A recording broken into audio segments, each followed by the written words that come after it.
ہمارے پاس ملک صاحب یہ ٹی وی کے ذریعے خبر آئی ہے، چائنا ہمارا آل سیزن فرینڈ ہے، اور جب دنیا ساری آنکھیں موڑتی ہے، منہ موڑتی ہے، تو وہ ہمارے ساتھ کھڑا ہوتا ہے۔ اور جو افغانستان کی صورتحال میں چین اور رشیا، ایران اور ازبک اور پاکستان کا رول ہے، وہ بھی وہاں کوئی خون ریزی نہیں ہوئی، ان کا خیال تھا، اور وہ ان شرائط پر کام کرنے کے لیے تیار ہیں جو انہوں نے طے کی امریکہ کے ساتھ۔ ہم نے نہیں کی جی ملک صاحب، ہم پیس کے لیے جانیں بھی دی ہیں 86,000 کی، 1,00,000 سے زیادہ لوگ ہمارے افواج کے، پولیس کے، دونوں کے اپاج ہوئے، اور ہماری آئی ایس آئی سے بڑی ایجنسی ان کی ہے جی۔ یہ بیچتے کیا ہیں؟ کیا پدی کا شوربہ۔ ہماری ایجنسیوں کو معلوم تھا کہ یہ ان کا دورہ ہمارے لیے، ان کی حفاظت، ان کی سیکیورٹی جو ہے، پاکستان کی جو ٹاپ کمانڈوز یونٹ ہیں، انہوں نے ان کی حفاظت کی ہے، ذرار بھی لگی ہوئی تھی۔ سو یہ ساری چیزیں سیٹل تھی۔ آل آف سڈن صبح انہوں نے ناشتے کے بعد نخرے کرنے شروع کر دیے، اور انہوں نے کہا جی کہ ہم 4 دن سے وہاں جا رہے تھے۔ حالانکہ تکلیف تو ہمارے شہر کو تھی۔ دیکھیں نا کتنی آبادی ہوگی نیوزی لینڈ کی، 40 لاکھ ہوگی، ہماری 80 لاکھ کروڑ ہے راول پنڈی۔ میرا حلقہ نے آج اجازت مانگی ہے، ہمارے پاس جو سارے ثبوت ہیں وہ سارے میڈیا کو دکھائیں گے۔ صرف یہ ہوتا ہے کہ انٹیریئر منسٹر جو ہے اس کی ایک حد ہے، اس سے وہ آگے کراس نہیں کر سکتا۔ سو ہمارے پاس جو سارا مٹیریل آ گیا ہے، ہم نے میڈیا سے کہا تھا کہ ہمیں 2 دن دیں، ہمارے پاس سارا مٹیریل، ہماری تحقیقات مکمل ہو چکی ہیں، کل کریں پرسوں کریں میڈیا کو آن بورڈ لیں گے کہ اس میں کوئی تھریٹ نہیں تھی، کوئی ریڈ الرٹ نہیں تھا، یہ ان کا اپنا ہی ایک اپنا فیصلہ تھا۔ لیکن ہم ایک ذمہ دار ملک کی حیثیت سے، ایک دنیا کے اس خطے میں جو ہمارا رول بڑھنے جا رہا ہے، اس کی ذمہ داری کو سمجھتے ہوئے ہم نے پوری کوشش کی کہ یہ میچ کھیلیں، لیکن اگر وہ نہ کھیلیں تو ہم ان کو مجبوراً تو گراؤنڈ میں نہیں اتار سکتے۔ ہم ساری دنیا سے شیئر کریں گے۔ ہمارے پاس ساری تحقیقات ہمارے اداروں نے مکمل کر لی ہے، اللہ کا شکر ہے کہ ہمارے ادارے جو ہیں وہ ساری صلاحیتیں رکھتے ہیں، اور جو وقت کل کا طے ہوا میڈیا کو اعتماد میں لیں گے۔ فواد صاحب سے کہیں گے یا میں کروں گا، کچھ شیئر نہیں کیا انہوں نے جو پرائم منسٹر کو یہ کہا کہ تھریٹ کوئی نہیں تھی ان کی پرائم منسٹر نے، لیکن یہ خطرہ تھا کہ جب باہر نکلیں یا آئیں تو ان کے ساتھ کوئی شرارت نہ ہو۔ یہ تو کوئی بات نہ ہوئی۔ یہ تو پنجابی میں کہتے ہیں آٹا گندے ہلدی کیوں ہے، یہ تو بہانہ بنانے کے سب طریقے اور سلیقے ہیں۔ لیکن ہمارے پاس جو ہم نے سٹڈی کی ہے، اور جو ہم نے میسج کو جو ہے وہ کہہ رہے ہیں میسج آیا اور ہمیں میل آئی ہے، ہم میل کو بھی ایکسپوز کر دیں گے، اور ان کے میسج کو بھی یہ دنیا میں ثابت کریں گے کہ ان کے جانے کے بعد یہ میسج انہوں نے بنایا یا انہیں آیا یا دیا گیا، یہ قوم پہ چھوڑ دیں گے، دنیا پہ چھوڑ دیں گے، کیونکہ دنیا میں اس خبر کو بہت ہائی لائٹ۔ دیکھیں انڈیا تو ملک صاحب آپ نے بالکل ٹھیک کیا، دال میں کالا ہے۔ آپ دیکھیں انڈیا میں، دیکھیں دال میں کالا ہے کہ وہ پاکستان کے وزیر داخلہ کو ایسے پیش کر رہے ہیں جیسے خدا نہ خواستہ کہ پتہ نہیں میں کتنا ہی خوفناک یا خطرناک آدمی ہوں، اور نیوزی لینڈ کی ٹیم کے بارے میں جتنا اور طالبان کے بارے میں جتنا وہ ایک پروپیگنڈا کر رہے ہیں۔ بعض انڈیا کے چینل ایسے ہیں جو 1 مہینے سے وہاں سے شیخ رشید اور طالبان نکلا ہی نہیں ہے، اور جو باتیں منسوب کی جا رہی ہیں ان کا حقیقت سے تعلق ہی نہیں۔ کبھی کہتے ہیں جی پنچیر میں یہ لڑ رہے ہیں، کبھی کہتے ہیں کنڑ میں لڑ رہے ہیں، کبھی کہتے ہیں نگہار میں لڑ رہے ہیں، کبھی کہہ رہے ہیں نورستان پہ اتر گئے ہیں۔ یہ سب وہ شکست ہے، وہ ذلت اور رسوائی ہے جو انڈیا کے نام پہ لکھی گئی ہے، اور وہ شکست کی سیاہی ہے جو ان کے چہروں پہ ملی گئی ہے کہ ان کی اتنے سالوں کی انویسٹمنٹ خاک میں مل گئی ہے، اور وہ دیکھ رہے ہیں کہ اب ان کا کیا رول رہ گیا ہے۔ ابھی آپ دیکھیں 24 تاریخ کو کیا تقریر ہوتی ہے اور کیا بات چیت آگے بڑھتی ہے اور اس کو کیسے لیا جاتا ہے۔ اور پاکستان ایک حقیقت ہے، کسی کے ماننے یا نہ ماننے سے ہماری اہمیت اور ہماری صلاحیت اور دیکھیں ملک صاحب آج کیا تاریخ ہوگی؟ 21 تاریخ ہوگی ہے، 21 دن ہوئے ہیں اس حکومت کو بنے ہوئے. 31 تاریخ کو امریکن گئے ہیں. ہم نے نہیں کہا ان کو جائیں جی، 20 سال سے وہ وہاں تھے. ہمیں انہوں نے کہا کہ امن میں رول ادا کرو. ہم نے امن میں جانوں کے نذرانے کے علاوہ طالبان کو ان کے ساتھ میز پہ بٹھایا. معاہدہ جو ہے دستخط امریکن نے کیے ہیں اور ملا برادران نے کیے ہیں. ہمارے تو جنرل فیاض نے کوئی دستخط نہیں کیے، یا کسی آئی ایس آئی یا عمران خان یا فارن منسٹر نے یا باجوہ صاحب نے، کسی کے دستخط نہیں ہیں. دستخط ان کے ہیں. اور ہم نے اس کے لیے، اگر یہ سمجھ رہی ہے دنیا کہ 21 دن میں افغانستان اسکینڈینیویا بن جائے گا جہاں کے جانوروں کے بھی حقوق ہیں، تو ابھی دن لگے گا. خواتین کے پڑھنے کی تصویریں آ رہی ہیں. ہمارے ہاں بھی بچیاں الگ پڑھتی ہیں جی. کتنے سکول ہیں جو لڑکیوں اور لڑکوں کے اکٹھے ہیں پاکستان میں؟ مجھے بتائیں، سوائے یونیورسٹیز کے کوئی سکول بتائیں. میں پبلک سکولوں کی، پرائیویٹ سکولوں کی بات نہیں کر رہا، حکومت کے لاکھوں سکولوں میں ایک سکول بتائیں جہاں لڑکے اور لڑکیاں اکٹھے پڑھتے ہیں. لڑکیوں کا علیحدہ سکول ہے، سیکنڈری سکول ہیں، کالجز ہیں.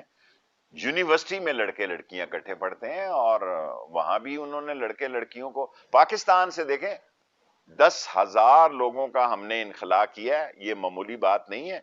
اور ایسے لوگوں کو بھی انٹری دی ہے جن کے پاس کوئی ڈاکومنٹ ہی نہیں تھا. اب افغانستان جانے والوں کی تعداد زیادہ ہے پاکستان آنے سے، اور یہاں سے وہ باہر گئے 10,000 سے بھی زیادہ، 11,000 لگا رہے ہیں، 10,600 کچھ.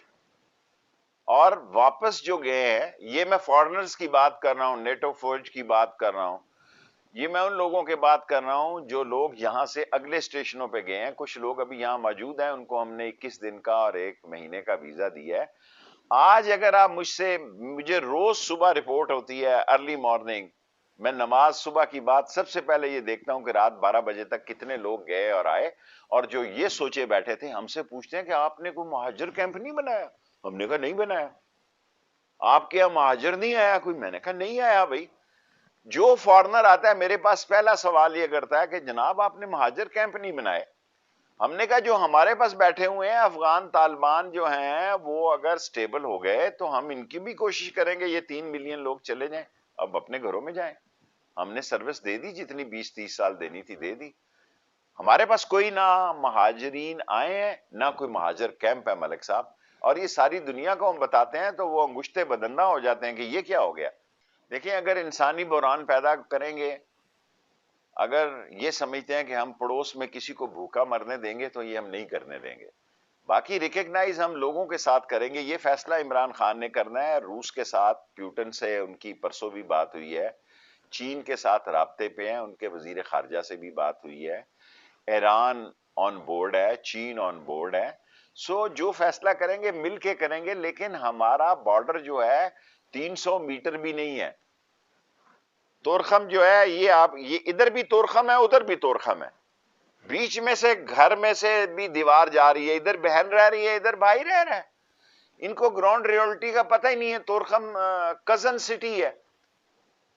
دیوار جو ہے، اور ہم نے 2600-2700 کلومیٹر فینسنگ بنائی ہے جو کہ لوگوں کو کھٹک رہی ہے سب طرف کہ بھی یہ کیا ہو گیا ہے، یہ کیا ہو گیا ہے. ہم تو ایران کے ساتھ بھی فینسنگ اس سال دسمبر میں مکمل کر دیں گے. ایک سائڈ تو ہماری ان سارے خطرات سے پاک ہو جائے کہ لوگ دیکھیں نا، وہاں پہ کنڑ میں، نگہار میں، نورستان میں وہاں ٹی ٹی پی ہے، وہاں داعش ہے، وہاں اور ایسی تنظیمیں ہیں جو سیریا سے بھی اس طرف آ رہی ہیں. تو یہ ساری چیزیں ہمارے لیے لمحہ فکریہ ہیں، کیونکہ ایک سٹیبل پاکستان جو ہے وہ ہندوستان کی سیاسی موت ہے. ایک سٹیبل پاکستان افغانستان کے پڑوس میں اور اس خطے میں جہاں کے 3 سپر پاور کے بارڈر ملتے ہیں، وہ تو انڈیا کے لیے ایک وہاں صف ماتم بچھی ہوئی ہے کہ ہو کیا گیا ہے. سو یہ ساری صورتحال جو ہے وہ آف کورس یہ پاکستان دشمن لوگ ہیں، اور میں مناسب نہیں سمجھتا کسی کا نام.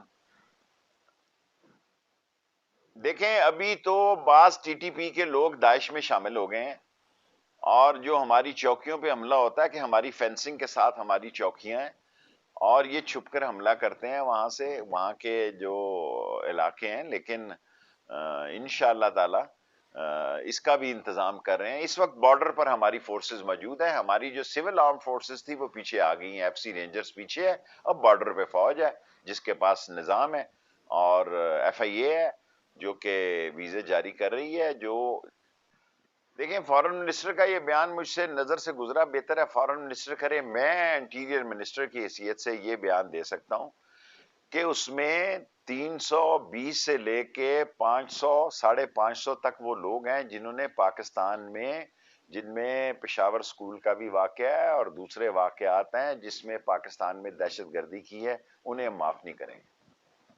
میں اتنا بیان دے سکتا ہوں۔ باقی ان کی معافی، جو لوگ ویسے ہی چلے گئے اور حالات کے خوف سے چلے گئے، اس کے بارے میں جو فارن منسٹری اور فارن آفس نے بات کی ہے، میرا خیال ہے وہ بہتر جواب دے سکتے ہیں۔ میں as a interior minister T T P کے 320 سے لے کے 580 کے درمیان یا 600 تک کے لوگ جو ہیں، وہ جو 500 ہی لگا لیں، 600 میں زیادہ کہہ رہا ہوں کیونکہ بیسک 300 ہیں اور اس کے ساتھ ان کے ہم نوا ہیں اور ان کے ساتھ جو پارٹیسپیٹ کرتے رہے، ان پر پاکستانی فوج جو ہے اس کے پاس پورے کوائف ہیں، اور ہم آگے سے بہت بہتر ہے دہشت گردی سے نمٹنے کے لیے انشاءاللہ۔ اکا دکا واردات ہو سکتے ہیں اور وہ کوشش بھی کریں گے، پوری اعداد و شمار ہیں، پوری اعداد و شمار ہیں۔ ابھی جواب دینے کے لیے میں سمجھتا ہوں کہ تھوڑا انتظار کر لیں، ہم ان سے نبٹ لیں گے، اور افغانستان کا امن ہمارا امن ہے۔ ہم افغانستان میں سکون چاہتے ہیں، استحکام چاہتے ہیں، اور جو افغانستان میں خون ریزی چاہتے ہیں، ڈسٹیبلٹی چاہتے ہیں، وہ دنیا کے امن کے دشمن ہیں۔ کیونکہ 40 سال کے بعد ایک ملک دنیا کے جو لوازمات ہیں ان کو پورا کرنے کے لیے تیار ہے، اور ان کے ساتھ ان کے اکاؤنٹ مجمد ہیں، وہ اپیل کر رہے ہیں کہ ہمارے اکاؤنٹ کھولے جائیں اور ہم سے رابطے رکھے جائیں، وہ خود رابطے رکھنے کے لیے تیار ہیں، اور اس طرح اس کو تنہا چھوڑنا تو کوئی دانشمندی نہیں ہوگی۔ جب طالبان روس سے لڑ رہے تھے تو ساری ٹریننگ دی، جہاد کا سارا فلسفہ عام کیا گیا۔ جب طالبان روس کے ساتھ لڑ رہے تھے تو طالبان کے مدرسوں کے جو کورسز تھے ان کو شارٹ کیا گیا، درس نظامی کے کورس کی مدت کو 7 سال کی بجائے 4 سال اور 5 سال بنایا گیا، اور اور ان کو پوری ٹریننگز بھی دی گئی، ان کو بھرپور ٹریننگز دی گئی، لیکن رات گئی بات گئی، جب ان کا مقصد حل ہو گیا تو وہ انہوں نے منہ موڑ لیا، اور پھر وہ خود جب آ گئے، اس وقت بھی ہم نے، عمران خان تو کہتا ہے میں ہوتا تو کبھی نہ کہتا، کبھی نہ ان کو اجازت دیتا، لیکن اس وقت کے جو فوجی لوگ تھے اور حکمران تھے تو انہوں نے پاکستان کے لیے جانی قربانیاں دیں کہ پاکستان کا کوئی ٹکراؤ نہ ہو، کیونکہ پاکستان کے لیے بھی اس قسم کی سوچیں تھی کہ پاکستان کو، کیونکہ ایک اٹامک دنیا کی سب سے بڑی اسلامک فوج ہے، پاکستان کا جغرافیہ اہم ترین جغرافیہ ہے، کوئی ملک ہمیں بائی پاس کر کے آگے نہیں جا سکتا، ہم راستے میں چرچل پوسٹ ہیں، اور اس چرچل پوسٹ کے خلاف بھی خطرات اور خدشات تھے، اس لیے ان کو سہولتیں دی گئی، ان کے ساتھ معاملات طے کیے گئے جو کہ بقول عمران خان کے نہیں ہونے چاہیے تھے، اور عمران خان نے ایک ایسا نعرہ لگایا جو دنیا میں ٹاپ ٹرینڈ بنا، absolutely not. So absolutely not اگر کسی کے دل میں کھٹکا ہے یا کھٹکتا ہے تو ہم نے تو اپنے ملک کا انٹرسٹ دیکھنا ہے۔ اب ہمارے ملک کا انٹرسٹ یہ ہے کہ افغانستان میں امن ہو، استحکام ہو، اور دنیا ان کے ساتھ رابطے میں ہو، اور دنیا ان کی امداد کرے تاکہ وہ امن کے دوراہے پہ اپنے پاؤں پہ کھڑے ہو سکے۔ ملک صاحب، میں آپ سے درخواست کروں گا مجھ سے آپ میرے سلسلے کی بات کریں۔ عمران خان کمیٹڈ ہے کہ وہ الیکٹرانک مشین پر الیکشن کرانا چاہتا ہے، پچھلے 1.5 سال سے ہر کیبنٹ شروع ہوتی ہے اس مشین کے ساتھ، بعض کا تو کیبنٹ کی پروسیڈنگ میں پہلا گھنٹہ میں یہ سوچ کے جاتا ہوں کہ یہ تو اب الیکٹرانک ووٹنگ پہ اور الیکشن مشین پہ ہوگی، اوورسیز پاکستانیوں کی ووٹنگ پہ اور الیکٹرانک مشین پہ عمران خان کمیٹڈ ہے، اور یہ وہ سمجھا جاتا ہے کہ موجودہ الیکشن کمیشن جو ہے اس میں رکاوٹ ہے، اور وہ اس الیکشن کمیشن موجودہ الیکشن کمیشن جو ہے اس مشین کو چلنے نہیں دے رہا، یہ ہماری عمومی رائے ہے کیبنٹ میں، اور اس کے بارے میں کیا قانون جب پاس ہو جاتا ہے، میں نے تو ان کو چیف احتساب کے لیے لکھا تھا میں نے خط میرے ساتھ. دیکھیں میری 15ویں وزارت ہے ملک صاحب، اب لوگ مجھے یہ سب جگہ پہ مجھے مورد الزام ٹھہرا رہے ہیں. میرے ساتھ کچھ 70-75 سیکٹریوں نے کام کیا ہے جی. میں نے خط الیکشن کمیشن کے لیے نہیں لکھا تھا، نہیں کون وہ چیف نہیں، میں نے ان کا لکھا تھا کہ ان کو وہ دوسرا جو محکمہ ہوتا ہے، اب میرے ذہن سے اتر گیا، کہ اس کا جو وفاقی محتسب لگایا جائے. سوری، اب یاد آ گیا مجھے. میں نے پرائم منسٹر عمران خان کو یہ خط لکھا کہ ان کو وفاقی محتسب لگایا جائے. یہ جو لوگ سارے کہہ رہے ہیں کہ شیخ رشید نے خط لکھا کہ ان کو چیف الیکشن کمشنر لگایا جائے، یہ غلط ہے جی. یہ میں آپ کے پروگرام میں کہہ رہا ہوں. میں نے خط عمران خان صاحب کو ضرور لکھا اور اس میں اس کی تعریفیں بھی لکھی، یہ بھی سب ٹھیک ہے. دیکھیں میں نے فروغ نسیم کا انٹرویو سنا ہے، اس میں تو وہ 50-50 کھیل رہا تھا. اس میں تو نظر آ رہا تھا کہ فروغ نسیم یہ کہہ رہے ہیں کہ ایک بات تو حقیقت ہے کہ شہباز شریف خود کیسز میں انوالو ہیں، ان سے رائے نہیں لی جا سکتی، اور ان کے کنٹینیو کرنے کی بھی بات فروغ نسیم کر رہے تھے. 15 دن کی بات ہے، اگلے آپ کے میرے انٹرویو سے پہلے یہ فیصلہ ہو جائے گا کہ نیا آئے گا کہ یہی کنٹینیو کرے گا. لیکن یہ کنٹینیو کر سکتے ہیں، میرے پاس جو سوچ ہے، جو میں محسوس کرتا ہوں کہ یہ کنٹینیو کر سکتے ہیں. کیا ہو رہا ہے نون والوں کے ساتھ؟ ویسے ہی ویلی رن پروڑیاں جوگی. کیا ہو رہا ہے نون کے ساتھ؟ 52 جلسوں کا پروگرام دیا ہے، وہ الیکشن کمپین پہ نکل آئے ہیں. اور میں تو ان کو مفت مشورہ دیتا ہوں، آؤ اپوزیشن والوں بیٹھو اور اس مشین میں اگر آپ کے کوئی خدشات ہیں تو مل کے دور کر لیں. اس میں کیا حرج ہے؟ اس میں کیا حرج ہے کہ ہم آپس میں ملیں؟ بات دیکھیں نا، اب تو دنیا میں پیوٹن کے الیکشن کے خلاف آج اپوزیشن جو ہے وہ سڑکوں پہ ہے. ٹرمپ جو ہے وہ بائیڈن کے خلاف کل نکلا ہوا تھا، اور ٹرمپ نے 3 بندے مر گئے تھے بائیڈن کے. وہاں اگر یہ مشین نہ ہوتی تو مسئلہ کچھ اور ہوتا. مجھے دنیا کا کوئی ایک ملک بتائیں جہاں ہارنے والا ہار تسلیم کرتا ہے. میں ملک صاحب آپ کا ٹائم ضائع ہوگا، 1 منٹ میں آپ کو بتانا چاہتا ہوں کہ میں کونسلر منتخب ہوا، پہلا میں نے الیکشن لڑا، میرے خلاف ایک بندے نے رٹ کی کہ بھئی یہ غلط ہوا ہے، یہ ہوا ہے، فلاں ہوا ہے، اور یہ نہیں پورا اترتا. وہ ابھی تک لگی ہوئی ہے ہائی کورٹ میں.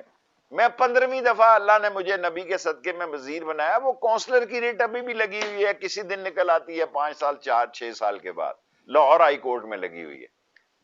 یہ نظام کو کب تک دیکھیں نا، ایک الیکشن جیتتے ہیں تو سپریم کورٹ تک کیس جاتا ہے. اگر مشین ہوگی تو آسانی ہو جائے گی، آسانی کے ساتھ مشین سے الیکشن ہو سکتے ہیں، اور اپوزیشن کو بھی ہم کوشش کریں گے کہ اپوزیشن کو آن بورڈ کریں. ہم اپوزیشن کو آن بورڈ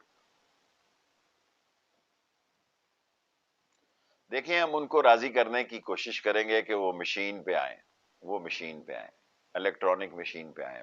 وہ اوورسیز پاکستانیوں کے ووٹوں کو بھی نہیں مان رہے. اب اندازہ لگائیں، وہ پاکستانی جو یہ ملک چلا رہے ہیں، جس کے زر مبادلہ سے یہ ملک چل رہا ہے، ان کے ووٹوں پر بھی وہ ٹین ٹین کر رہے ہیں. اس طرح تو نہیں ملک چلتے. یہ نہیں مجھے پتا، فارن فنڈنگ کیس آ جانا چاہیے اور وہ پی ٹی آئی کے حق میں ہوگا. پی ٹی آئی واحد پارٹی ہے جس نے اپنے سارے کوائف دیے ہیں، باقی نون اور پیپلز پارٹی کے پاس تو رسید ہی نہیں. انہوں نے اپنے ہی نام سے اپنے پیسے اکاؤنٹ میں بھیجے ہیں، اور آ جانا چاہیے فارن فنڈنگ کا فیصلہ. کیوں نہیں آنا چاہیے؟ پی ٹی آئی اس میں سے سرخرو ہو کے نکلے گی. بلکہ اس کو اتنی دیر محفوظ رکھنا بھی اچھی بات نہیں ہے، دینا چاہیے فارن فنڈنگ کا فیصلہ. میں ملک صاحب آپ سے سچی بات کروں، پی ٹی آئی والے ٹکٹ منگوا لیتے ہیں ٹکٹوں کے کینڈیڈیٹ کے، کیونکہ فیس ہوتی ہے، 15 لوگ کینڈیڈیٹ بن جاتے ہیں. ایک آدمی کو ٹکٹ ملتا ہے، وہ 14 انڈیپینڈنٹ کھڑے ہو جاتے ہیں. اگر راول پنڈی میرا اب کنٹونمنٹ نہیں ہے، عامر کا، اور میرے بھتیجے راشد شفیق کے ساتھ کچھ سیٹیں ہیں، باقی مین جو ہے عامر کا ہے. سب سے بڑا پرابلم، میں نے کشمیر الیکشن ایک رکشہ ڈرائیور کو سپورٹ کیا غریبوں کے لیے. ہم نے تو دیکھیں 2 دفعہ میئر بھی چھابڑی والے کو لایا، حیدر علی کو، اللہ اس کو جنت نصیب کرے، کہ غریب کو عزت دو، طاقتور کو کمزور کرو. یہ ہمارا منشور ہے. یہ ہماری سیاسی سوچ ہے. ہم نے رکشے والے کو ٹکٹ دیا, لوگوں نے باتیں کی, اور پی ٹی آئی کے بہت سارے لوگوں نے ہمیں سپورٹ نہیں کی. میں نے نیازی, جو سیف اللہ نیازی ہے, اس کو کہا یار ان لوگوں کو نکالو, نہیں نکالا انہوں نے. میں نے سیف اللہ نیازی کو کہا کہ یہ لوگ جو پی ٹی آئی کا ٹکٹ ہولڈر ہے, یہ رکشہ ڈرائیور, اس کے خلاف کیوں لگے ہوئے ہیں, کیوں اس کی سپورٹ نہیں کر رہے.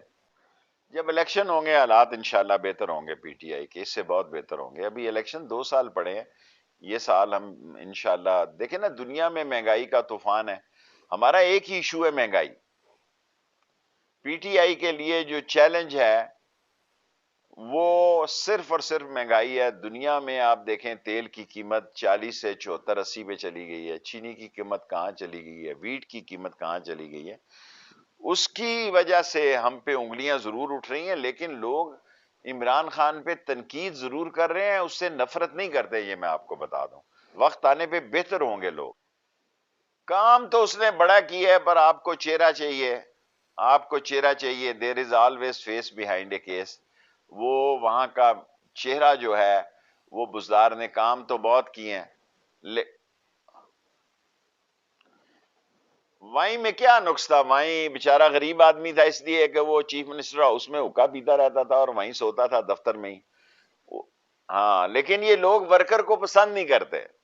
بزدار بھی ورکر آدمی ہے, اسی لیے کیڑے نکال رہے ہیں. وہ پہلی دفعہ بنا ہے اور پہلی دفعہ چیف منسٹر بن گیا. ان کو چاہیے کہ ہم لوگوں نے کب سزائیں ہوئی, دیکھیں یہاں بڑے آدمی کو سزائیں نہیں ہوتی ملک صاحب.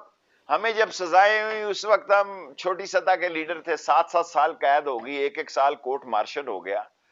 آپ یہ دیکھیں نا, اس لیے ایک آوارہ کلاشن کوف میں ہمیں 7 قید ہو گئی. ایم این اے تھے, لیکن ہمارے نیفے سے انہوں نے کلاشن کوف نکال لی لال ویلی کی نیچے سے, صوفے کے نیچے سے.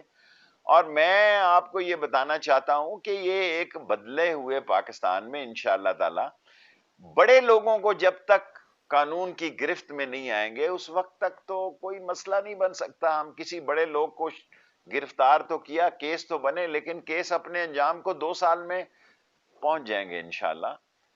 اور میں آپ کو یہ یقین سے کہتا ہوں کہ ہم دیکھیں پاکستان میں ایسے لوگ بھی ہیں جن پہ 40 ایک پریس کانفرنس کریں گے کہ لوگوں کو پہ 40 ایف آئی آر ہیں, کیسز ہیں, ضمانت ہو جاتی ہیں. اس ملک میں بڑے آدمی کے لیے اور قانون ہے, چھوٹے آدمی کے لیے. میں نے اپنی آپ کو مثال دی ہے کہ میں نے جب ہوش سنبھالی, دیکھیں نا, میرے ہاتھ میں ہتکڑی نہیں آتی تھی جب سکول کی 8ویں جماعت میں مجھے اعلان تاشکند میں ہتکڑی لگ گئی. حالانکہ وہ ایس ایچ او کہتا تھا گھبرانا پتر, تو بڑا ہو کے لیڈر بن سے ہیں جی. اور پینا دیتا ایس ایچ او تھا تھانہ بنی راجہ بازار کا. تو جب وہ مجھے ہتکڑی نہیں آ رہی, میرا ہاتھ نکل جاتا تھا اس میں, تو اس نے مجھے رسی سے باندھا. اس نے کہا گھبرانا پتر, بڑا ہو کے تو لیڈر بن سے.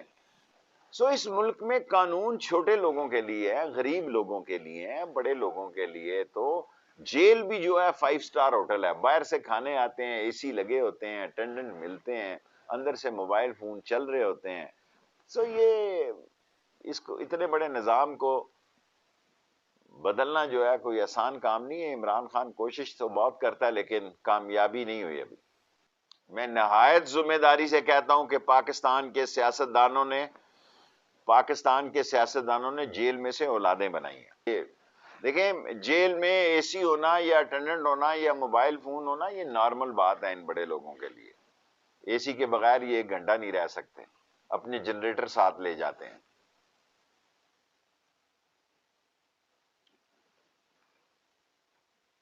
ٹھیک ہوگا انشاءاللہ تعالی, بہتری کریں گے, کوشش کریں گے.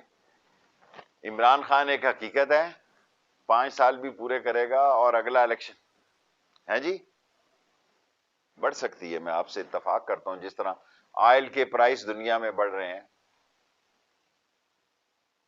دیکھیں یہ فنانس والوں کا کام ہے نا, یہ کامرس والوں کا کام ہے, یہ انڈسٹریز والوں کا کام ہے کہ آئیں میڈیا پہ, آپ ہمیں حکم دیتے ہیں, ہم کوشش کرتے ہیں کہ آپ کے معیار پہ پورے اتر سکیں. ڈیٹا کے ساتھ وہی آپ کو بتا سکتے ہیں کہ اس وقت فلانے ملک میں کیا بنا ہے, آئل کتنا بڑھ گیا ہے, آڈیبل آئل کتنا بڑھ گیا. یہ ساری باتیں ان کو آنا چاہیے. آج بھی پرائم منسٹر نے ان کو بالکل ٹھیک ہے, پالیسی دیکھیں کیا ہے, مجھے بتائیں. اس وقت سارے بارڈر محفوظ ہیں, میڈیا اتنا سٹرانگ ہے کہ افسوسوں پہ جا رہے ہیں. تو میڈیا چل رہا ہے، لوگوں کے حقیقوں پہ جا رہے ہیں، شادیوں پہ جا رہے ہیں. میرا مطلب ہے میڈیا ہی میڈیا ہے، اس کالے کیمرے کی سیاست ہے. اور جو زیادہ میڈیا کور کر لیتا ہے وہ زیادہ بڑا لیڈر ہے، جس کی زیادہ بڑی ریٹنگ ہے وہ زیادہ بڑا لیڈر ہے. اور جو بیچارہ میڈیا جس پہ کیمرہ نہیں مارتا وہ پیدل ہو جاتا ہے، اور اس کو بھول جاتے ہیں یہ لوگ. میں لاتعداد لوگوں کے نام لے سکتا ہوں جن پر کیمرہ نہیں پڑا، وہ بھول گئے لوگ یہ. سو لڑائی تو اس کیمرے کی ہے جس میں آپ کو انٹرویو دے رہا ہوں. اور 40 چینل ہیں جی، 40 چینل میں آپ دیکھیں، اور سوشل میڈیا علیحدہ ہے. کون سی اپوزیشن جماتے ہیں؟ کون سی اپوزیشن؟ پیپلز پارٹی دیکھیں، پیپلز پارٹی جو ہے وہ بہت زبردست اپوزیشن ہے جی. عمران خان کی خوش نصیبی ہے کہ اس کو ایسی نالائق اپوزیشن ملی ہے. چاچا اور بھتیجی کٹھی نہیں ہے. تو یہ میں نے تو یہ 2 سال پہلے کہا تھا، آپ نے بھی کہا تھا، آپ نے کہا نون میں سے شین نکلے گی. میں کہتا ہوں شین میں سے بھی اور نکلے گا، کاف لام میم. نہیں ہے. لیڈرشپ کیا ہے؟ یہ خاندانی وراثتوں کی، خاندانی پگڑیوں کی لڑائی ہے. اور تاریخ آپ نے مجھ سے زیادہ پڑھی ہے، میں تاریخ کا سٹوڈنٹ نہیں رہا، میں پالیٹکس کا سٹوڈنٹ ہوں کہ باپ بیٹے کی اور بیٹا باپ کی آنکھیں نکال دیتا ہے. دیکھیں اگر ہم اپنی حالات کو، مہنگائی کو کنٹرول کر لیں تو انشاءاللہ عمران خان کو کوئی، دیکھیں عمران خان ایک حقیقت ہے، حکمرانی میں ہو یا کنٹینر پہ ہو، اس کی حقیقت سے کوئی اب انکار نہیں کر سکتا. اس نے اپنے آپ کو منوا لیا ہے، اور وہ وقت کے معاملات اور حالات کو ان سب لوگوں سے بہتر سمجھتا ہے.